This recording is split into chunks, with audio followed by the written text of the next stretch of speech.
Nah, ini mungkin inisiatif yang akan kami lakukan.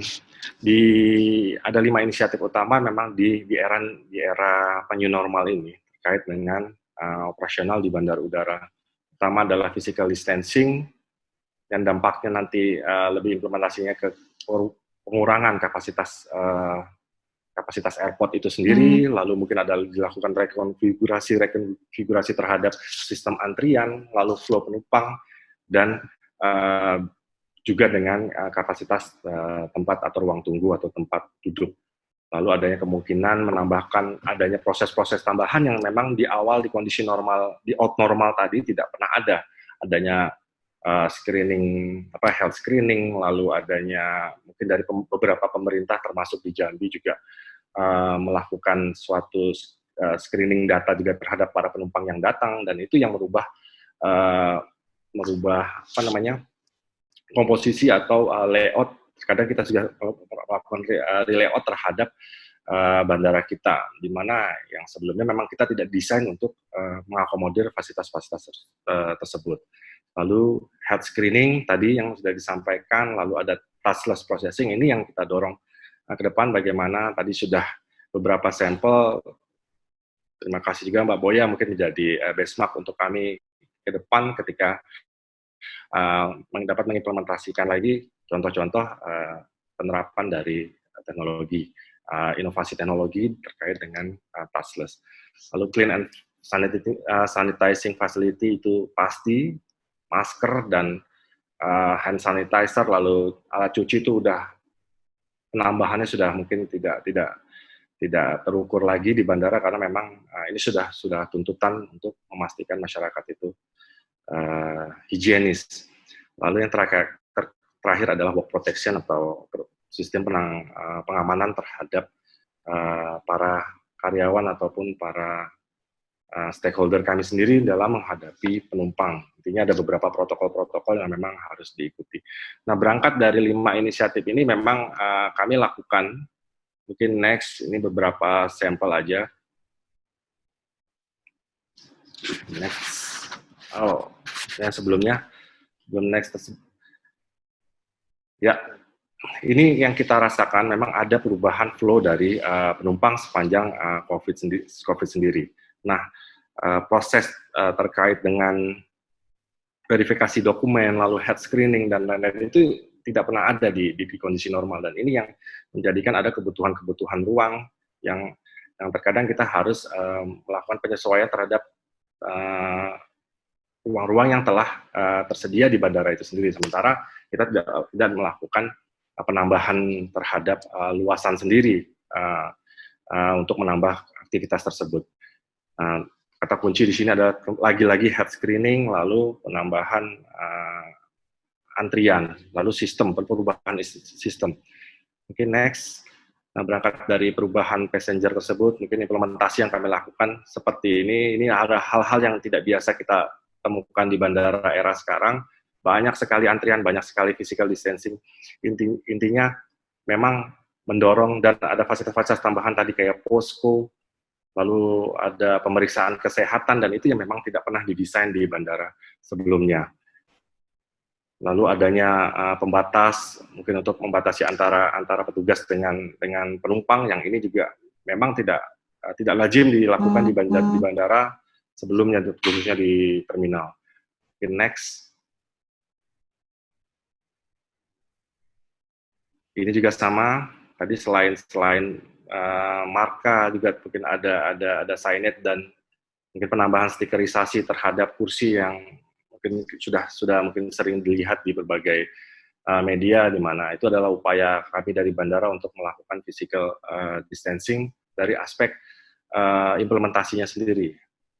Lalu terhadap contactless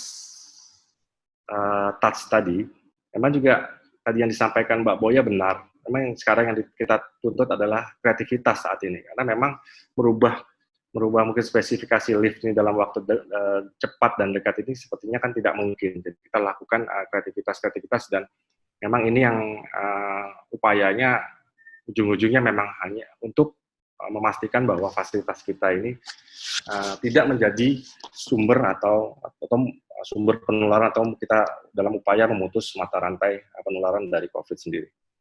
Oke, next. Ini sama, dari proses kedatangan juga seperti itu kita lakukan, dan ini adalah hal-hal yang sama tadi kita lakukan penambahan fasilitas, ini yang tadinya hanya bagian dari ruang untuk kedatangan, sekarang harus terblok lagi untuk menjadi maaf Mas Hendra, bisa dipercepat sedikit. Ya, ini menjadi tempat untuk health screening tambahan yang ini memang tidak pernah ada juga di bandara-bandara sebelumnya. Lalu adanya bilik sterilisasi itu juga tidak umum, tapi itu menjadi suatu ruang yang dilewati saat ini di bandara-bandara tertentu. Mungkin ada beberapa kebijakan yang di beberapa bandara yang tidak memperkenankan tersebut. Nah, mungkin next lebih cepat. Nah, ini adalah isu kapasitas tadi tidak inline-nya dengan terminal dan dengan pesawat sendiri atau penumpang sendiri dari 50 berbanding dengan 70. Ini yang kita lakukan penyesuaian tidak hanya dari fasilitas tetapi juga dengan sistemnya, pengaturan terhadap penerbangannya sendiri supaya tidak terjadi penumpukan. Next. Ini asesmen terhadap tadi dengan penyesuaian terhadap perhitungan mendasari ADRM, kami coba sudah lakukan perhitungan bahwa dengan kebutuhan physical distancing sebenarnya yang diminta pemerintah 50% masih terpenuhi. Tapi apakah itu level of service yang ditargetkan itu apakah sejalan, itu kan belum tentu. Bisa jadi saat ini menjadi over design. Mungkin next cepat. Nah, mungkin ini summary tadi terkait dengan redefinisi terhadap arsitektur dimensi ruang terhadap arsitektur. Mungkin tadi yang sebelum pemapar sebelumnya mungkin lebih detail, cuma mungkin ada 3 poin yang menurut saya perlu dimasukkan dalam mendefinisikan ulang tadi, yaitu aspek safe di kedepannya itu pasti masyarakat sudah terbiasa di era next normal ini, sudah terbiasa dengan menjalani protokol kesehatan, lalu physical distancing itu menjadi sesuatu yang mungkin harus diperhitungkan dalam melakukan analisa ruang dan lain-lain. Lalu seamless juga, bagaimana kita meminimalisir confusion dan atau kecemasan. Ini rasa cemas ini yang sering datang dari penumpang saat ini, ketakutan, dan ini yang harus kita hilangkan dalam konsep bangunan transportasi publik, khususnya bandara, karena tadinya ada begitu banyaknya checkpoint yang ini salah satunya adalah kita minimize checkpoint. Lalu terakhir contactless, bagaimana kita mengembangkan inovasi teknologi dan mungkin konsep digitalisasi lebih kita kedepankan, the more digital, the more convenient. Mungkin itu gambaran awal aja Mbak, untuk mungkin bisa kita diskusikan atas waktu dan Terima kasih Mas Hendra, menarik sekali paparannya. Oke, kita tadi sudah mendengarkan 4 narasumber kita berbicara. Sebelum masuk ke sesi tanya jawab, saya mau memberikan kesempatan kepada Bapak Sandi Sihotang yang akan menjadi penanggap kita di siang sore hari ini. Sebelumnya saya perkenalkan dulu, Bapak Sandi Sihotang ini juga alumni dari Institut Teknologi Indonesia. Beliau mengambil gelar masternya di Universitas Katolik Parahyangan, dan selanjutnya beliau melanglang buana menjadi arsitek di negara lain selama beberapa tahun. Di Singapura beliau sempat menjadi arsitek di Surbana, DP Arsitek, dan McDonald Dowell.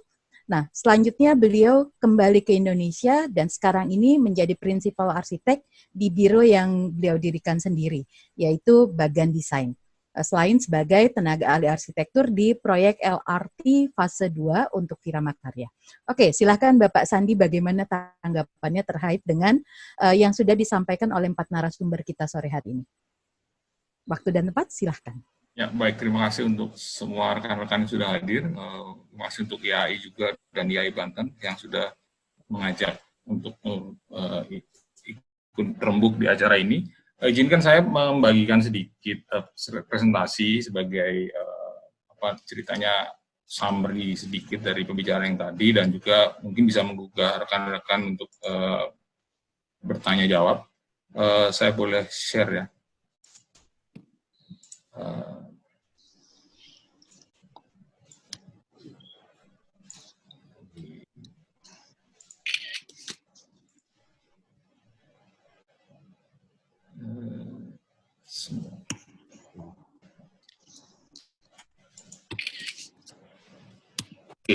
baik. Sudah kelihatan? Sudah kelihatan ya? Oke, sebenarnya acara ini mulai dari pembicaraan kita gitu di alumni melihat slide ini sebenarnya. Ini bercandaan sebenarnya, tapi sebenarnya pertanyaan besar buat kita. Apa benar gitu? Apa skala ruang yang selama ini kita pelajari itu harus berubah atau ini hanya bersifat temporer gitu? Apa benar New Start itu perlu diganti gitu dengan COVID gitu? Lalu kita coba, gimana kalau kita kita buat webinar gitu untuk bicara hal ini, dan kita coba beberapa pakar di di project-project building, public building yang bisa memberikan insight. Sebenarnya ada apa sih? Apakah ada perubahan gitu? Kalau dilihat secara dimensi ruang, memang empat faktor ini terganggu semua dalam situasi sekarang ya. Tadi Bu Boya sudah cerita, Pak Ira sudah cerita, jadi ada safety terganggu, orang jadi takut was-was gitu, komunikasi juga terganggu, orang jadi susah buat ketemu gitu ya, itu semua dilakukan online gitu, affection orang juga berubah gitu, orang jadi nggak terlalu berani, walaupun ada beberapa orang yang nggak punya sama sekali ketakutan gitu ya, di jalan masih tetap ramai, gitu. Ada orang memahami threat secara normal, ada yang berlebihan, atau ada yang sama sekali nggak melihat itu sebagai threat gitu. Tapi secara general sebenarnya di semua paparan tadi dari para narasumber, sebenarnya 4 ini sama-sama muncul gitu, isu 4 ini gitu. Nah kalau bicara sedikit teoritis, memang ada perubahan di sensori manusia gitu ya, yang terganggu sebenarnya distant receptor gitu, karena istilah yang pertama muncul adalah physical distancing gitu. Jadi distant receptor kita langsung ada terpengaruh gitu ya. Bagaimana kita mengeksaminasi jarak gitu. Dulu mata, kuping, hidung gitu. Sekarang sudah ada pemahaman lain gitu, bahwa saya kalau kenapa-kenapa nih, kalau terlalu dekat sensor saya nyala gitu, karena kalau kenapa-napa nih saya nggak tahu bisa enggak gitu, katakanlah gitu. Nah itu berpengaruh gitu di situasi sekarang gitu ya, yang kalau balik ke arsitektur pastinya nanti kalah gitu. Apakah jarak intim sekarang akan jadi jarak personal gitu, semua jarak intim hilang, yang ada itu sebenarnya jarak personal gitu, dan mungkin lebih dari jarak personal gitu, lebih dari 2 meter gitu. Nah bagaimana kita arsitek ketika kita melakukan sebuah analisa terhadap ruang gitu, kita melakukan proses desain, bagaimana kita merespon situasi saat ini gitu. Apa yang harus kita pahami waktu kita bicara tentang ruang? Atau kita serahkan kepada teknologi gitu. Kita sekarang AI akhirnya di Singapura sudah ada apps yang akan ngasih tahu kalau kita jaraknya kurang dari safe distance gitu. Terus berapa belakangan ini semua bicara, salah satu yang sangat akan berperan sebenarnya adalah big data gitu kan, mengontrol pergerakan manusia. Terus salah satu faktor yang bisa menjaga kesehatan itu malah big data gitu. Contohnya ada beberapa webinar yang terkait dengan transportasi publik di Perancis itu, mereka harus scan handphone supaya bisa di-trace gitu. Jadi siapa penumpang hari itu bisa di-trace, dan penumpang menurut mereka harus ada continuous communication gitu dengan bicara apps, bicara big data gitu. Nah, apakah ruang kita akhirnya jadi terpengaruh gitu ya dengan kondisi ini gitu, terkait dengan pandemi sendiri atau juga dengan teknologi yang ada gitu, yang akhirnya muncul gitu. Sekarang semua coba penyelesaian dengan teknologi. Nah, kalau bicara terkait dengan hari ini saya mengutip sedikit dari instrumen yang dipakai untuk public transport gitu ya. Kalau orang bilang avoid, sebisa mungkin di avoid, kalau nggak perlu keluar jangan keluar. Kalaupun harus keluar ya shift lah dari yang shared mobility ke yang personal mobility gitu. Kalau nggak bisa juga ya improve lah apa yang kita lakukan gitu, yang mobilitas yang kita lakukan. Nah itu mungkin juga akan terjadi di project-project building gitu ya. Kalau kita nggak bisa avoid buat pergi ke tempat publik gitu ya, coba di-shift gitu. Apa yang di-shift ya, itu yang kita perlu cari. Kalau memang nggak bisa di-shift, kita coba improve gitu. Nah, apakah ada proses improvement gitu secara desain? Itu yang sebenarnya salah satu yang akan coba kita gali hari ini dari para pembicara begitu. Anyway, rumah adalah tempat yang paling aman, karena itu sekarang ada perubahan paradigma bahwa rumah nggak sekedar jadi tempat pulang setelah bekerja, tapi juga jadi semacam review shelter gitu. Dia berlindung, orang bisa berlindung di rumah gitu, dan orang jadi punya pemahaman yang berbeda tentang rumah. Kalau bercandanya sih sebenarnya katanya sekarang penjualan tanaman hias tuh naik tinggi, karena memang orang akhirnya kembali ke rumah terus mulai memperhatikan sudut-sudut rumah yang selama ini terlupakan gitu. Bagus tanamin ini gitu. Ya itu ada perubahan paradigma di desain rumah. Jadi rumah lebih free space gitu ya, orang bisa ngerubah-rubah rumah gitu. Rumah yang paling simpel pun akhirnya efektif gitu ya, terimbas gitu. Nah, bicara lebih besar, gimana kalau dengan pembangunan publik gitu? Ini yang dikeluarkan oleh Japan Institute of Architects. Avoid 3 CS. Close space, crowded places, close contact setting. Nah, kalau kita muncul ke bangunan publik, bagaimana kita keluar dari kondisi ini gitu? Kalau bicara mall saja ya, ini people mindset di retail space ini riset dari Gensler beberapa tahun yang lalu. 49% itu menganggap mall itu sebagai ya datang ke sana beli sesuatu pulang gitu ya, itu tas gitu. Tapi 51% itu bicara lain gitu, di luar sekedar belanja gitu. Ada konteks sosial, ada konteks jalan-jalan discovery, gitu, entertainment, aspiration gitu. Karena itu kalau tadi lihat presentasi Pak Tio, dia menyebutkan ada perubahan paradigma gitu, shifting di desain mall gitu. Karena memang 51% dan mungkin akan makin membesar gitu, karena mall akhirnya jadi place of meeting gitu. Nah, waktu dia place of meeting, apakah physical distancing ini mempengaruhi desain mall? Karena Pak Tio juga sudah membicarakan tadi ya, sebenarnya ada perubahan, terus ada impact juga terhadap desain, lalu ke depannya mau seperti apa gitu? Apakah benar mall akan bertahan dengan kondisi itu, atau mereka melihat hanya bahwa ini sementara? Di konteks ini juga sama gitu ya, strategi reinventing retail center sama dikeluarkan oleh Gensler. Kalau lihat dari 5 aspek ini, semuanya bicara bahwa growing population into building gitu ya, into building or into public space gitu ya. Nah, apakah dengan physical distancing ini akan berubah gitu paradigma ini gitu. Nah, kalau dia berubah, apakah kita responin untuk long term atau untuk short term gitu. Terkait dengan transportasi misalnya, tadi Pak Irawan sudah bicara dengan level of service gitu. Apakah kemudian EDRM mengupdate pemahaman tentang desain standar untuk airport gitu. Apakah level of service itu dulu bicara kenyamanan, tapi apakah level of service itu nanti akan bicara kesehatan juga gitu. Lalu kalau bicara kesehatan, apakah semua transportasi publik, transport system minimum C misalnya, D itu orang boleh peak hour gitu. Apakah kemudian nanti di dalam masa mendatang bahwa minimum itu hanya C karena faktor kesehatan gitu. Kalau akhirnya minimumnya C misalnya gitu, terus di enlarge semua bangunan bandara, ternyata tahun depan berhenti pandemi ini, terus bagaimana fleksibilitas ruang di situ, terus dibangun gede-gede semuanya ternyata sembuh gitu. Terus apa yang akan kita hadapin gitu, akhirnya kita berhadapan dengan ruang-ruang besar yang nggak tahu mau diapain, contohnya gitu ya, ini analisa aja gitu. Hotel misalnya, tadi Mbak Boya sudah bicara, sekarang sudah touchless gitu ya. Nah, hotel mungkin nanti perubahannya di ME kan perlu space lebih besar untuk cabling gitu, untuk sistem gitu. Perlu data center mungkin untuk mengontrol semua komponen-komponen itu gitu. Lalu apakah standar hotel, bagaimana komposisi ruang di dalam hotel gitu, melihat itu semua gitu.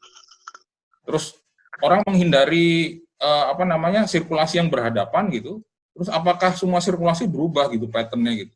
Terus space-nya juga kemakan lebih banyak. Akhirnya kita end up dengan hotel yang banyak koridor gitu. Nah, kalau pertanyaannya sama, kalau 1 tahun ini selesai, sisanya setelah itu hotel itu kebanyakan koridor gitu, mau gimana gitu. Itu pertanyaan sama ya, lucu-lucuan aja gitu.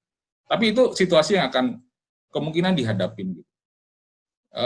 Apakah layout-layout yang sekarang based on berusaha untuk tidak ketemu orang gitu ya, apakah itu akan tetap berjalan bersama? Akhirnya sampai ada ini yang saya ketemu di Architectural Digest gitu, ada di reportnya sampai harusnya nyediain pre-order exercise equipment gitu. Terus akhirnya semua ditaruh di kamar. Nah, luasannya apakah berubah gitu dengan kondisi ini gitu ya? Ini juga nggak tahu standar hotel untuk kelas berapa gitu. Pendidikan juga sama gitu ya. Apakah luasan-luasan ruang yang sekarang komposisi yang dipakai oleh Pak Rifanus tadi akan berguna di depan? Karena sekarang arahnya sudah hibrid gitu ya. Di luar negeri sudah mulai hibrid, sudah mulai mengizinkan ada pertemuan untuk studio. Tapi kalau di Indonesia mungkin ke depan masih online. Gitu. Lalu online ini akan sampai kapan? Gitu. Apakah ada ruangan-ruangan baru yang perlu disediakan mengadopsi proses pendidikan online gitu? Apakah kemudian ruang-ruang besar itu kan jadi studio-studio mini gitu untuk dosen-dosen bikin kuliah ini gitu, kuliah materi kuliah. Gitu. Itu kondisi yang banyak yang sampai sekarang kita belum tahu akan kemana arahnya. Nah, itu yang coba kita pertanyakan hari ini. Nah, ini sebagai konklusi dan sebagai pertanyaan mungkin nanti ke para narasumber bisa dijawab. Gitu. Immediate action-nya kita sudah bisa lihat sekarang ada monitoring protokol, terus ada cleaning and hygiene, terus ada tracing gitu, orang bisa di trace gitu, kamu ketemu siapa aja gitu, sampai physical distancing. Terus ongoing pandemiknya responnya apa? Ada vertical transportation gitu. Akhirnya skalanya berubah. Kemarin saya dengar ada ini tuh nanti kepadatan lift, transportasi lift perhitungannya berarti harus berubah gitu. Untuk populasi sekian, liftnya perlu berapa? Nah itu mau pakai hitungan siapa gitu? Hitungan sekarang atau hitungan nanti kondisi normal, new normal gitu. New space teknologi juga sama, nanti akan ada yang baru. Space standard and guideline akan berubah. Itu kondisi ongoing pandemic. Tadi kemarin saya ada rekan-rekan YAI Bali presentasi itu ada satu supplier yang bicara tentang air purifier tiles gitu ya. Jadi tiles saya bisa mempurify udara gitu. Sudah ada teknologi itu. Saya nggak tahu itu gimmick karena sekarang lagi musim. Sekarang nanti entar lagi ada air purifier tile, ada air purifier wall painting, apa segala mungkin saja. Tapi arahnya memang sekarang orang lebih punya concern terhadap kesehatan. Nah, ke depan sebenarnya akan lebih jadi pertanyaan. Building infrastructure system, enhanced workspace ini karena kebetulan Gensler bicara untuk office ya, tapi ini bisa teraplikasi untuk semua untuk jenis-jenis kegiatan yang lain gitu. Touchless experience pasti ada. Nah, pertanyaan yang terakhir di sini adalah flexibility of space gitu. Apakah COVID requirement ini di-capture di desain sekarang? Terus apa yang akan terjadi dengan COVID requirement ini after pandemic gitu? Apa yang terjadi dengan ruang-ruang tersebut? Kalau pendekatannya akhirnya distancing, nah merespon distancing dengan apa kondisinya gitu? Dan setelah itu kemudian adalah flexibility of space. Bagaimana fleksibilitas ruang di airport, fleksibilitas ruang di hotel, fleksibilitas ruang di proses pendidikan atau di ruang-ruang komersial gitu. Itu akan jadi kemungkinan jadi hal yang menarik untuk dibicarakan di hari ini gitu. Mumpung kita punya ada banyak narasumber yang qualified di sini. Jadi paling itu yang bisa saya sampaikan sebagai summary gitu dari pembicaraan kita hari ini, dan ada beberapa pertanyaan tadi saya sampaikan, mudah-mudahan berkenan dijawab oleh para narasumber. Baik, itu saja dari saya, Mbak Arum. Terima kasih. Terima kasih kembali, Mas Sandi. Saya agak aneh manggilnya Mas Sandi gitu. Bang Sandi, terima kasih untuk tanggapannya, luar biasa. Jadi makin, kalau buat saya jadi makin mencerahkan tentang bagaimana sebetulnya poin-poin apa aja yang harus kita perhatikan terkait dengan praktek merancangnya kita nih ya. Oke, kita tadi sudah dengarkan juga tanggapan dari Bang Sandi. Selanjutnya saya buka kesempatan bagi yang hendak bertanya. Bisa raise hand di chat, jadi saya bisa lihat. Sebelumnya, ini ada beberapa pertanyaan yang dituliskan di chat, juga nanti bisa saya bantu bacakan. Oke, saya akan kasih kesempatan untuk Bang Tony Hutapea yang sudah mengacungkan tangan, masih ada di sini. Bisa bertanya langsung ya, saya kasih kesempatan untuk unmute, untuk bertanya langsung. Oke, silakan.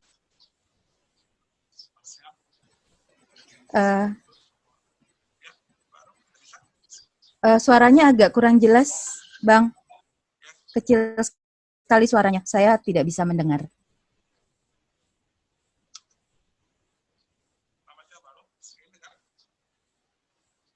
Maaf, maaf Bang Tony, suaranya tidak jelas.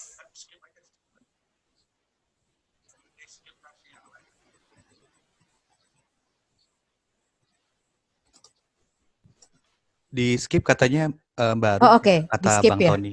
Oke, maaf saya tidak mendengar. Oke, selanjutnya yang lain yang hendak bertanya, sementara saya bisa coba bantu bacakan pertanyaan yang ada di grup chat. Nah, yang pertama dari Amabel Nikitalia yang bertanya ke Pak Tio dan Mbak Boya, kemungkinan terkait dengan si pandemi ini, bagaimana mengantisipasi hal-hal di masa depan dalam perancangan suatu bangunan komersial. Nah, yang dipertanyakan sebetulnya terkait dengan bangunan-bangunan tinggi.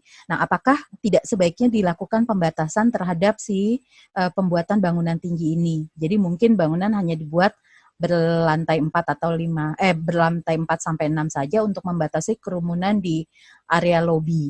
Nah, ini ada tanggapan nggak dari Pak Tio atau Mbak Boya mengenai pembatasan jumlah lantai untuk mengantisipasi masalah ini? Itu pertama. Terus selanjutnya ke Pak Rifanus terkait dengan rasio ruang. Pertanyaannya masih terkait juga dengan lantai, jumlah lantai bangunan juga gitu. Berapa jumlah lantai yang ideal? Terus kemudian rasio yang menurut Pak Rifanus itu 1:3, apakah masih tetap cukup bila diterapkan ke depan di dalam kondisi seperti ini? Ini sebenarnya terkait dengan densitas ya, dua pertanyaan ini.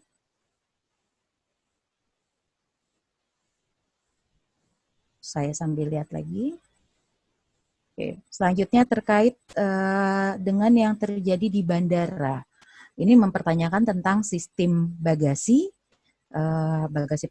penumpang dan sistem pengecekan paspor yang harus dilakukan itu.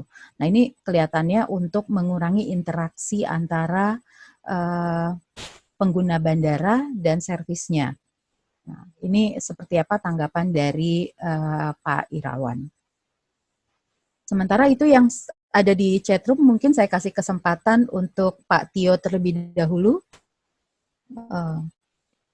untuk bisa menjawab bagaimana ini terkait dengan pertanyaan tentang apakah perlu dilakukan pengaturan jumlah lantai, gitu ya, ketinggian bangunan. Terima kasih. Ini pertanyaan yang sama dengan untuk Mbak Boya juga ya nanti ya. Ya. Silakan Pak. Ya, terima kasih. Mudah-mudahan suaranya jelas. Jelas Pak. Ya.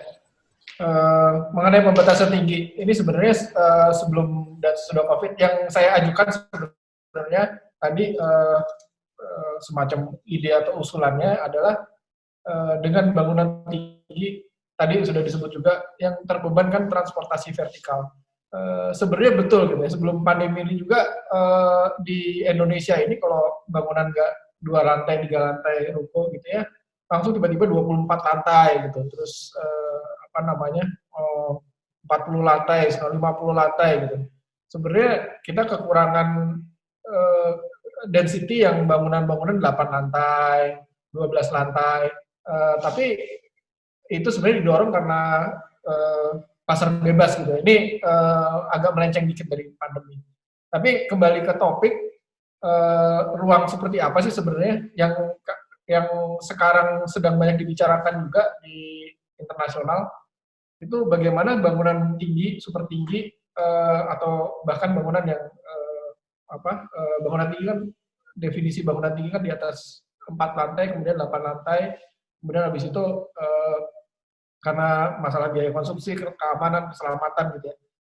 Bagaimana menyediakan amenities gitu, kalau misalnya di tempatnya Pak Rifanus sekolah gitu, pas jam istirahat orang nggak usah ke lantai 1, di lantai 6 juga ada kantin, ada tempat main pingpong, ada tempat main catur gitu. Itu sudah terjadi kalau di kampus-kampus. Ya, kami juga sempat mendesain kampus menggunakan selasar yang lebar-lebar gitu ya.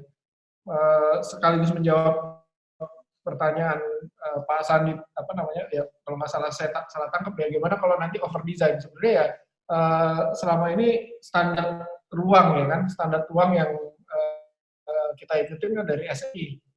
apakah nanti standar ruangnya jadi akan separuh gitu. Sementara kota-kota kita, kota di Indonesia itu udah sangat padat. Kalau pembatasan ketinggian bangunan untuk menjawab pertanyaan sebenarnya tergantung ininya ya, tergantung jenis jenis kegiatannya gitu. Kami sekarang lagi ngedesain juga konsep konsep yang lumayan coba kami terus menggali gitu ya konsep di salah satu klien kami, jadi kepadatannya kepadatan menengah gitu ya, 8 lantai, 12 lantai, terus dijual individual building kayak gitu-gitu. Tapi kembali pertanyaannya sebenarnya tadi yang diagram-diagram yang saya tunjukkan, bagaimana alternatifnya kalau lift tidak hanya lift yang berfungsi, tapi juga tangga gitu. Jadi orang naik turun bisa pakai sarana lain gitu ya. Mudah-mudahan cukup menjawab pertanyaan. Terima kasih.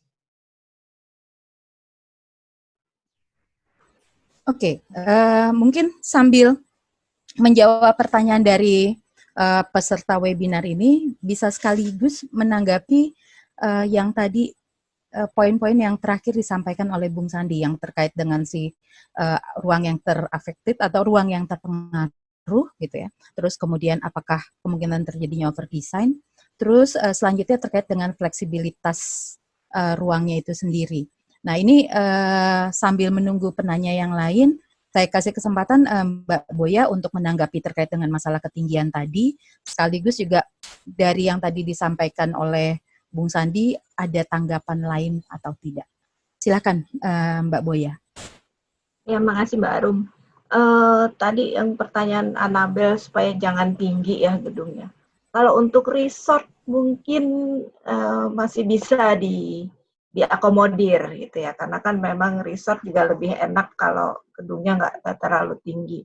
Tapi biasanya kalau untuk hotel yang bisnis, yang mendekati pusat kegiatan bisnis itu di tanah yang cukup mahal. Jadi kenapa akhirnya memaksimalkan KLB yang ada dan terjadi gedung tinggi. Nah, untuk selanjutnya kita mungkin bisa mitigasi mana ruang-ruang mana saja yang punya potensi untuk terjadinya kerumunan. Nah, itu nanti secara manajemennya mungkin bisa diatur seperti tadi Pak Tio sampaikan juga, dibuat shifting atau juga teknologinya ditingkatkan gitu. Contohnya kayak biasanya kan kita kan breakfast harus di coffee shop atau di bawah di mana gitu. Mungkin secara teknologi nanti bisa disambungkan ke ruang kamar untuk melihat dari jumlah sitting areanya yang kosong berapa, yang sudah terpakai berapa. Nah, mereka akan secara sendirinya melihat karena adanya data tersebut langsung book turunnya jam berapa gitu. Jadi ada pembagian ini. Terus kalau seperti untuk lobby mungkin bisa dibuat juga check-in-nya melalui drive-thru. Jadi si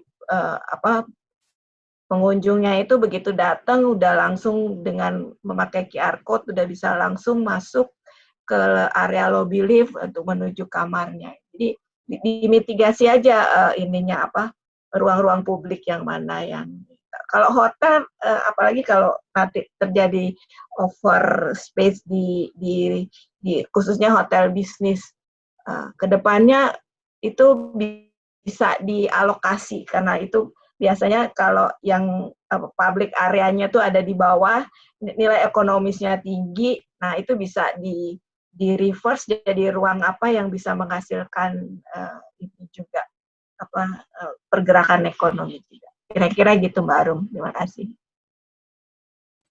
Terima kasih Mbak Boya. Selanjutnya Mas Rifanus bisa ikut pula menanggapi. Oke. Thank you Mbak Arum. Thank you juga Mas Sandi. Menarik tanggapan Mas Andi ini. Jadi memang tadi di penjelasan awal karena kekurangan waktu ya. Saya tertarik soal apakah sikap kita terhadap capture pandemi ini mau seperti apa sih, gitu ya. tentunya harus di-avoid, kita harus menghindari soal masalah over design. 3 hal sebenarnya. Kita mencoba melakukan sebuah simulasi dari pendekatan fisik infrastruktur bangunannya, kemudian pendekatan perangkat teknologi yang sebenarnya bisa diterapkan. Tadi sebagian narsum sudah membahas soal touchless, ya, kemudian dengan penggunaan perangkat-perangkat sensor. Terus yang ketiga yang nggak kalah penting adalah operation, gitu. Kalau kita simulasikan di bangunan BINUS dalam hal ini, kita mulai dari operation, gitu ya. Tadi saya katakan ini menjawab pertanyaan tadi soal rasio juga ya. Sampai hari ini simulasi kita 1:3 itu masih cukup ideal. Akan boleh dibilang proper gitu ya. Karena untuk mengantisipasi satu kelas hanya untuk 40 student aja, kami hanya mengatur soal jam pembelajarannya. Yang awalnya tadi 3 shift dalam 1 hari, kami lakukan jadi 5 shift, di mana student kami pecah dalam 2 kelas. Tapi kemampuan capacity 1 kelas dengan modul 8 kali 8,8, itu kami mampu masuk 30 siswa, 30 anak dengan protokol yang tetap sama kita lakukan pembagiannya. Itu yang pertama. Jadi ini ujian, sebenarnya simulasi ini cukup membuktikan bahwa rasio kami masih cukup dengan 1:3. Nah, BINUS saat ini kita sudah punya pengalaman membangun 22 lantai di Alam Sutra. Dengan new development kami sekarang ini rata-rata bermain di 5 lantai.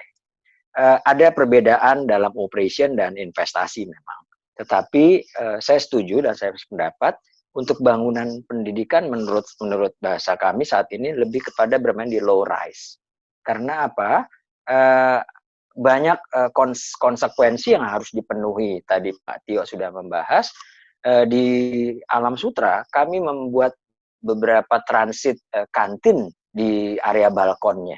Jadi kami fungsikan agar kawan-kawan mahasiswa ini ketika dia selesai terus mau melanjutkan kuliah berikutnya, dia nggak perlu harus menuju sampai lantai dasar. Dia cukup bermain di area balkon-balkon kita dan memanfaatkan kantin-kantin yang ada.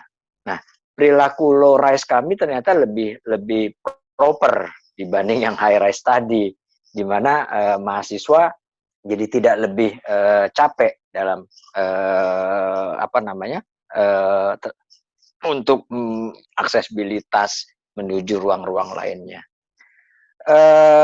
Capture dari pandemi ini kembali lagi, Mas Andi, kami selalu melakukan uji rasio lagi. Uji rasio ini penting, akhirnya kita coba sesuaikan dengan kebutuhan operation kampus. Kalau shift-nya ditambah, apa sih dampaknya? Tuh.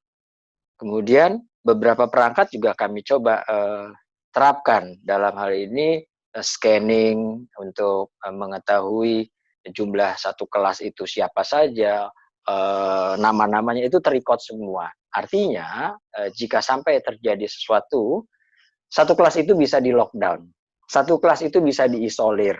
Antisipasi seperti itu. Jadi penggunaan teknologi gitu. Tapi kembali BINUS saat ini memang masih menggunakan ratio yang sama, yaitu 1:3 untuk kampus, 1:15 untuk school.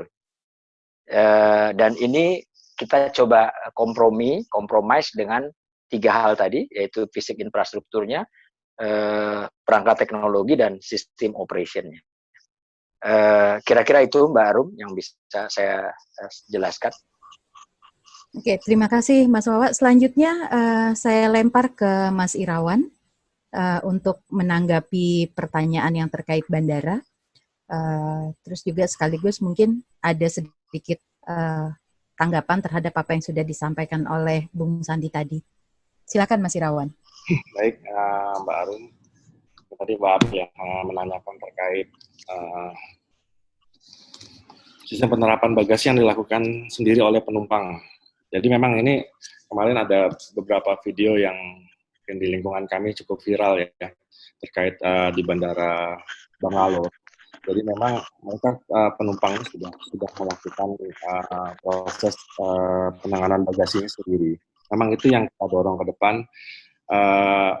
Mungkin mungkin di awal ini mungkin saat ini kan kita masih melalui check-in, kita sudah melakukan, kita ada web check-in, ada fasilitas web check-in, ada soft check-in kios, masih ada, mungkin tadi kembali ke behavior penumpangnya sendiri, masih ada yang melakukan check-in itu secara manual di check-in counter, dan memang kebiasaan dari penumpang sendiri kan mereka masih membawa bagasi. Kalau memang penumpang yang di luar, maka mungkin karena ADRM memang harus ada penyesuaiannya terhadap itu behavior masing-masing negaranya dari PEX-nya. Jadi yang terjadi di Indonesia ini masih kebiasaannya masih membawa bagasi, akhirnya terbiasa untuk melakukan check-in manual di check-in counter. Nah, apakah mungkin tanggapannya terkait dengan sistem bagasi itu memungkinkan? Kita memang sedang di AP2 sendiri memang sedang mengembangkan mungkin sama yang dilakukan oleh teman-teman di AP1. Jadi konsep menjadikan ini bagian dari touchless maupun digital journey itu tetap kita akan lakukan.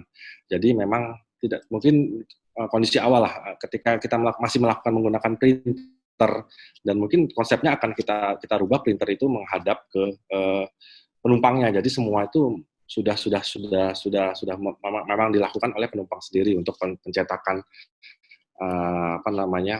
bagasi, label bagasinya. Dan mungkin konsep-konsep dasar itu yang akan menjadi pengembangan di ke depan, bahwa itu sangat memungkinkan dilakukan penanganan sendiri, karena ternyata memang secara evidence-nya sudah ada di beberapa bandara. Lalu terkait dengan paspor, mungkin yang dimaksud ini adalah e-paspor. Mungkin yang di Changi sebenarnya di kami di Terminal 3 juga sudah dilakukan itu memungkinkan. Apa seberapa efektifkah ini terhadap antisipasinya terhadap penularan terhadap COVID sendiri? Ya tadi kalau sepanjang walaupun dia sudah menggunakan e-paspor, tapi kalau masih menempel, ini kan menurut kami berarti touchless-nya masih belum jalan, dan ini mungkin kita perlu kembangkan untuk lebih efektif terkait dengan penanganan e-paspornya sendiri. Itu tetap teknologi itu sedang dikembangkan karena kebetulan memang harus terintegrasi dengan teman-teman di imigrasi. Mungkin terkait dengan Bang Sandi, mungkin hanya menanggapi terkait COVID requirement, apakah harus dipertimbangkan di desain? Mungkin kalau di desain, ya tentunya akan mengikuti Bang. Jadi sementara yang dilakukan, pemerintah juga sudah sadar. Jadi selama ini kita punya Permen 178 tahun 2015 terkait dengan standarisasi fasilitas, itu juga saat ini sedang direview untuk tentunya dapat mengakomodir ini sebenarnya terkait dengan jawaban kedua, COVID apakah itu nanti after pandemiknya seperti apa. Nah, ini memang menurut saya tidak hanya diperuntukkan untuk COVID. Artinya tidak menutup kemungkinan pandemi lain bisa terjadi di suatu saat. Jadi ini yang tadi yang di paparan saya di awal, next normalnya seperti apa. Ketika new normal kita sudah lakukan ini, kebiasaan masyarakat sudah berubah, ya artinya pasti yang nomor satu budaya health and hygienist itu menjadi sesuatu yang akan dibawa masyarakat sampai ke masa apapun, karena kita sudah berlatihnya, sudah praktisnya saat ini. Dan itu yang mungkin tuntutan ke depan, bahwa seluruh fasilitas, mungkin dalam hal ini bandara sebagai transportasi udara, itu akan menjadi tuntutan health and hygienist itu menjadi sesuatu yang utama. Jadi bukan masalah COVID requirement-nya, tapi lebih ke health and hygienist-nya sendiri. Terkait masalah physical distancing dan lain-lain, saya pikir akan menyesuaikan. Tapi untuk health and hygienist-nya tidak akan terlepas. Flexibility of space tentu itu menurut saya untuk di bandara juga cukup harus diperhatikan. Sekarang tidak pernah terpikir, mungkin contoh di Terminal 3 atau tadi yang mungkin di Jambi, mungkin teman-teman bisa lebih lihat di Terminal 3 sekarang dengan fasilitas yang pengecekan rapid test, itu memanfaatkan ruang di bawah. Nah, saya pikir itu yang tadinya tidak pernah terpikirkan. Jadi mungkin fleksibilitas ruang ketika dibutuhkan ruang-ruang yang ketika akan dilakukan evakuasi apabila terjadi reaktif nanti ketemu suatu calon penumpang atau penumpang yang reaktif sudah dipikirkan. Jadi fleksibilitas itu saya pikir tetap menjadi faktor utama. Saya pikir sih gitu, Mbak Arum, dari sudut pandang ke bandar udara. Oke, terima kasih Mas Irawan. Oke, saya masih membuka, kita masih ada waktu, saya masih membuka kesempatan bagi yang hendak bertanya. Sementara ini di partisipan ada Mas Timbul Manurung. Silakan Mas, kalau mau bertanya silakan disampaikan langsung. Saya bisa dibantu untuk di-unmute. Ya, Oke. terima kasih Silakan. Bu Arum. Ini menarik ya kalau kita bicara tentang redefinisi atau redesign. Saya tidak terjebak dalam satu diskursus yang sifatnya teori sekarang, tapi saya coba berjalan ketika satu sisi di mana saat ini kami sedang merencanakan terminal, gitu, khususnya terminal bandara di Makassar. Nah, ini kemarin saya juga cerita dengan Pak Irawan. Pertanyaannya gini, Pak Irawan. Saya mau bertanya, apakah tadi ada Permen 18/2020 yang satu, terus Pak Irawan tadi menjawab ada review terkait dengan PM 18/2015. Nah, ini kan bandara yang sifatnya di A1 dan A1 Pak. Sebenarnya ada dua pertanyaan saya sebagai planning. Pertanyaannya adalah bagaimana khususnya regulator dalam hal ini Dirjen Udara menerapkan protokol COVID ini di bandara yang sifatnya bukan angkasa pura I. Apakah itu berdasarkan tadi peraturan tersebut atau mitigasinya sama serempak semuanya? Gitu Pak. Terus yang kedua, kalau memang tadi Bapak bicara tentang aerodrome reference manualnya, karena itu baru Pak, tahun 2017 itu yang ADRM 11 sudah terbit, mungkin akan ada lagi nanti yang saya dengar. Nah, pertanyaannya apakah nanti yang sifatnya dimensi atau parameter atau rule of thumb-nya kita mendesain bandara, itu kan ada level of service tadi PM 178 kan bahwa bisa dipersingkat supaya Pak Irawan punya waktu menjawab karena kita sudah hampir habis ke waktunya kita. Pertanyaannya apakah PM 178 dengan ADRM 2017 yang baru itu di mana? Karena tadi Bapak menjelaskan 50% penumpang, sementara space yang kita desain itu per pax itu 14 sampai 17 per pax per square meter gitu ya. Nah, korelasinya kalau penumpang dikurangi, space-nya itu more than enough gitu, karena sudah level of service-nya mengarah ke B atau A gitu. Padahal standarnya semua bandara airport di Indonesia itu C dan D gitu. Korelasinya terhadap penerapan next normalnya itu apakah bandara yang sudah ada di re-layout, redynamize, atau seperti apa Pak? Pertanyaannya itu Pak. Terima kasih.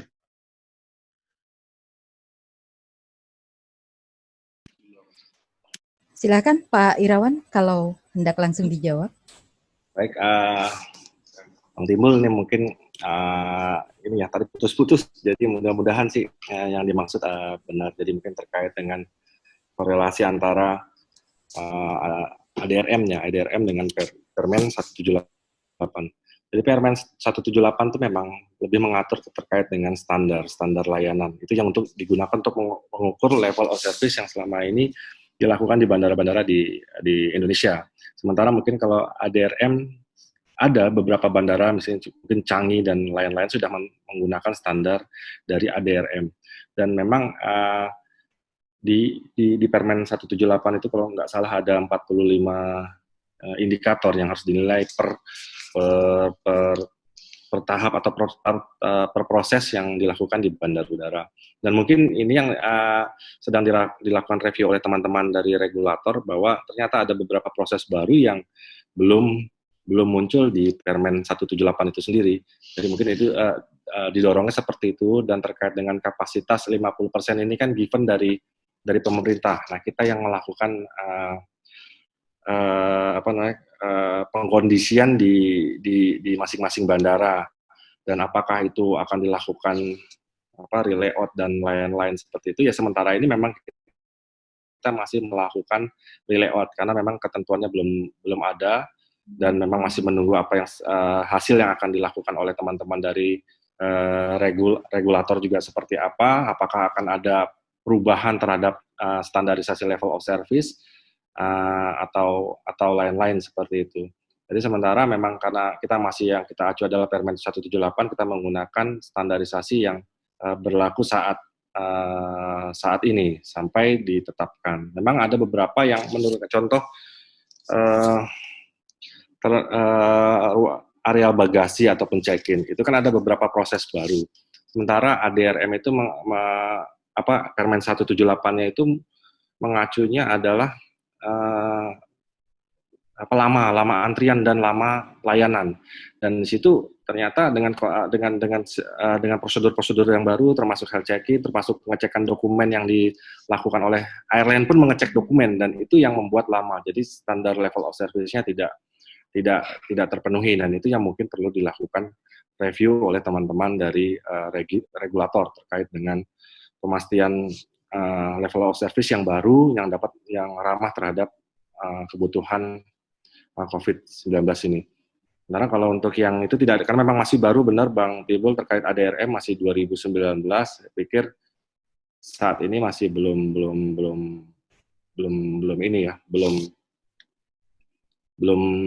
dibutuh untuk dilakukan update, karena memang beberapa bandara masih apply terhadap ADRM dimaksud. Mungkin itu Bang Timbul, saya kira bisa menjawab.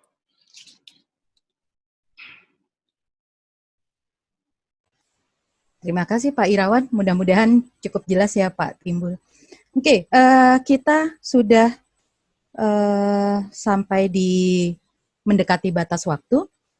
Saya akan mencoba untuk menyimpulkan sedikit dari interaksi yang terjadi di siang sampai sore hari ini, karena sebetulnya ada beberapa pertanyaan yang disampaikan di grup yang ini sebetulnya agak terlewat gitu ya, tapi kemudian ini bisa jadi kayak pertanyaan untuk kedepannya gitu ya. Karena ada yang mempertanyakan apakah kondisi ini ketika arsitektur harus tanggap terhadap masalah akan diterapkan dalam suatu peraturan atau standar-standar baru dalam desain. Nah, ini sebetulnya yang sedang kita coba untuk diskusikan kan ya. Apakah kita harus memunculkan standar baru atau kalau peraturan mungkin bukan di ranah kita arsitek, kecuali di sini ada yang memang pembuat regulasi. Tapi kemudian kalau standar ini sebetulnya jadi memancing kita semua untuk memikirkan ulang bagaimana kita harus berpraktek ke depannya. Nah, ada beberapa poin gitu ya, ada beberapa poin yang bisa saya simpulkan. Ternyata kalau hari ini kita khusus berbicara tentang ruang publik, untuk ruang publik sendiri memang ada perbedaan perilaku yang harus kita lakukan gitu ya sebagai arsitek ketika merencanakan ruang, atau juga ada satu proses adaptasi akhirnya gitu. Untuk bangunan-bangunan yang sudah terlanjur gitu, bukan terlanjur, bangunan yang sudah terbangun, tetapi ketika difungsikan dengan kondisi seperti sekarang mau tidak mau ada adaptasi sehingga kemudian seperti yang tadi Bung Sandi jadikan sebagai pertanyaan, apakah kita harus memperhatikan atau mempertimbangkan efek fleksibilitas ini gitu. Ternyata arsitektur itu harus bisa fleksibel apapun kondisinya. Salah satu yang menanggapi tadi berkirim pesan di pesan privat ke saya itu arsitek Arya Arbita yang beliau menyatakan bahwa apa yang terjadi ketika masa ini selesai gitu. Apakah kita akan kembali ke pas normal gitu ya? Atau gimana gitu. Ini sebetulnya pertanyaan yang sama yang tadi diajukan oleh narasumber-narasumber kita, yang mereka mempertimbangkan bahwa kemungkinan untuk over design gitu. Sehingga kemudian balik lagi, nah arsitek itu harus menyikapinya seperti apa. Oke, saya akan membiarkan pertanyaan ini terbuka gitu, karena ini masih jadi PR panjang gitu. Apakah kita akan dalam diskusi singkat ini mungkin kita tidak akan menyimpulkan sesuatu yang sangat firm gitu ya, sangat kaku, tapi kemudian kita sangat terbuka terhadap ruang diskusi untuk bagaimana kita menyikapi ruang kita ke depan, terus bagaimana arsitek harus memperhatikan kondisi-kondisi yang terus berubah sekarang ini di dalam proses merancangnya. Saya rasa itu yang bisa saya simpulkan sedikit. Selanjutnya saya punya pesan sponsor, gitu ya. Pesan sponsor untuk mengingatkan rekan-rekan yang sudah mengikuti diskusi ini dapat mengikuti diskusi lanjutan yang dilakukan oleh IAI Banten yang akan dilakukan mulai pukul 4 sore nanti di channel YouTube-nya IAI Banten. Nah, ini terkait juga tentang placemaking dan resiliensi gitu. Ini mungkin bahasannya mungkin agak sedikit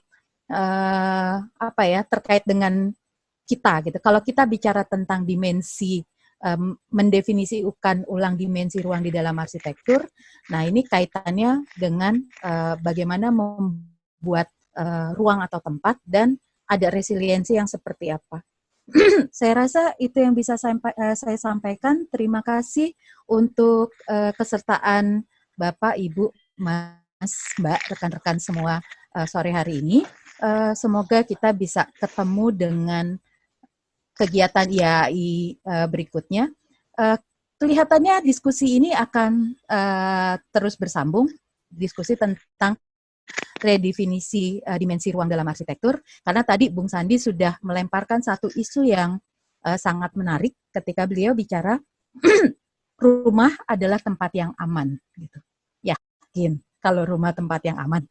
Nah, itu akan kita bahas berikutnya di redefinisi arsitektur. Redefinisi dimensi arsitektur. Karena kita nanti akan melihat bagaimana perubahan perilaku akhir-akhir ini ternyata juga mempengaruhi rumah tinggal. Gitu. Jangan-jangan rumah tinggal kita nanti mesti berubah sama sekali nih.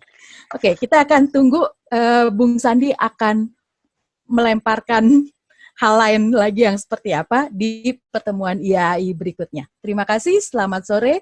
Assalamualaikum warahmatullahi wabarakatuh. Salam sejahtera, sampai berjumpa kembali. Selamat sore, terima kasih.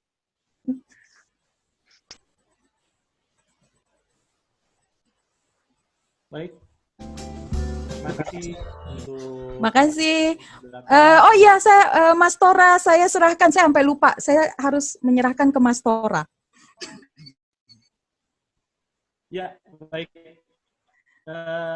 Silakan Mas Tora. Kepada Mbak moderator, luar biasa menarik. Bahasan kita dari siang sampai sore ini tak terasa dan memang tak cukup waktu 2 jam. Mungkin nanti tunggu lagi acara dari kami di volume 2, yaitu dengan tema bangunan hunian. Mungkin kelanjutan dari acara ini di volume 2 bisa kita saksikan, nanti tanggal dan tempatnya akan kita informasikan kembali. Saya selaku host mengucapkan terima kasih kepada seluruh narasumber, Ibu Boya, Pak Tio, Pak Irawan, Pak Rifanus, atas materinya yang luar biasa menarik. Cukup membuka wawasan, cukup menambah informasi kita dalam hal melakukan perancangan tentunya. Terima kasih juga kepada Mbak Arum selaku moderator yang telah meng-guidance acara ini menjadi cukup menarik. Terima kasih juga saya sampaikan kepada Ikatan Alumni Arsitektur IT dan IAI Provinsi Banten atas support dan dukungannya sehingga acara ini bisa terselenggara dengan baik dan luar biasa. Terima kasih juga kami sampaikan kepada sponsor Moilek atas supportnya.